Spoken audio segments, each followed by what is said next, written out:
Assalamualaikum warahmatullahi wabarakatuh. Kami dari kelompok 10 akan mempresentasikan hasil dari PowerPoint pada mata kuliah Filsafat Umum yang diampu oleh Bapak Dosen Muhammad Fatunador MAG. Anggota dari kelompok 10 yaitu 1. Muhammad Adjar Baharudin, 2. Faza Herendesmana, 3. Mirza Kirom Zamzami, 4. Mudhani Hasanah.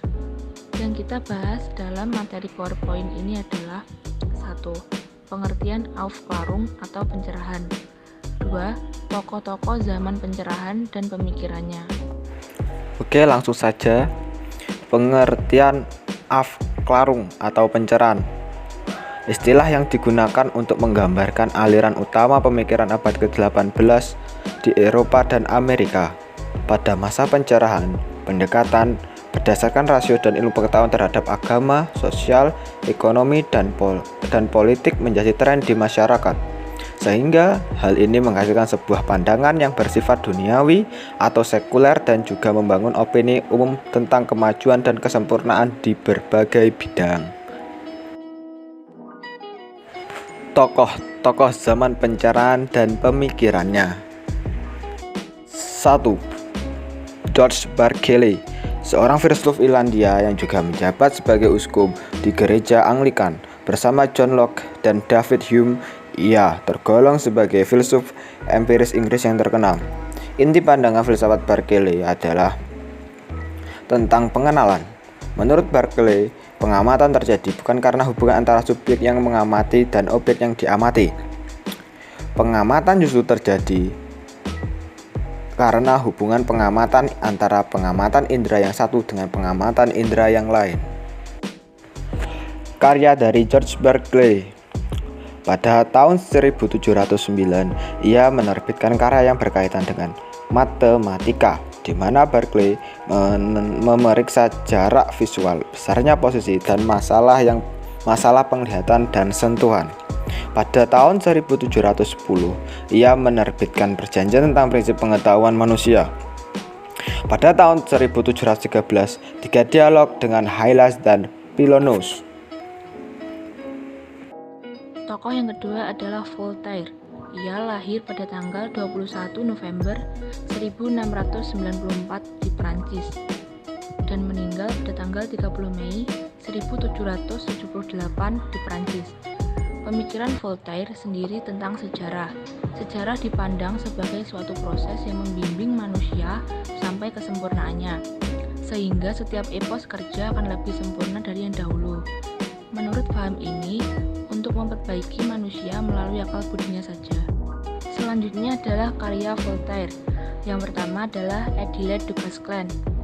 Yang kedua, Alzire.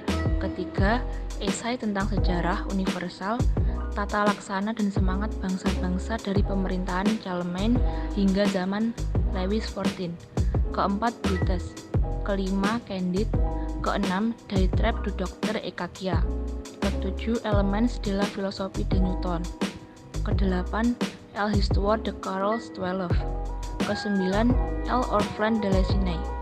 Kesepuluh, Le Henriade. Kesebelas, Le Prout. Dan yang terakhir, Letters on England. Langsung saja nomor 3. John Jacques Rousseau adalah seorang tokoh filosofi besar, penulis dan komposer pada abad pencerahan. Konsep kembali ke alam dan pendekatannya bersifat alamiah dalam pendidikan anak. Pendekatan alamiah berarti anak akan berkembang secara optimal tanpa hambatan. Karya dari John Jacques Rousseau. 1. Discours sur les sciences et les arts pada tahun 1750. Narcissus or the Self-Admirer, a Comedy pada tahun 1752. Le Deviner du Village and Opera pada tahun 1752. Discours sur l'Ivoire et les fondements de l'inégalité parmi les hommes pada tahun 1754. Discourse on Political Economy 1755. Lettres and the Elements sur les Spectacles pada tahun 1758, Julie Aula Nouvelle Heloise pada tahun 1761, Du Contrat Social pada tahun 1762, Lettres de la Montagne 1764, Confessions of Jean-Jacques Rousseau atau Les Confessions pada tahun 1770 dan sebagainya. Selanjutnya, Immanuel Kant. Lahir 22 April 1724 di Königsberg, Prusia. Meninggal 12 Februari 1804 di Königsberg. Pemikirannya mempengaruhi semua filsafat berikutnya, terutama berbagai aliran Kantianisme dan idealisme. Immanuel Kant menganggap bahwa kesalahan terbesar dari filsafat empirisme dan rasionalisme adalah tidak menyelidiki terlebih dahulu sejauh mana kekuatan sekaligus batasan kemampuan akal manusia dalam memperoleh pengetahuan. Yang selanjutnya begitu saja dijadikan sebagai konsep ilmu yang diyakini kebenarannya.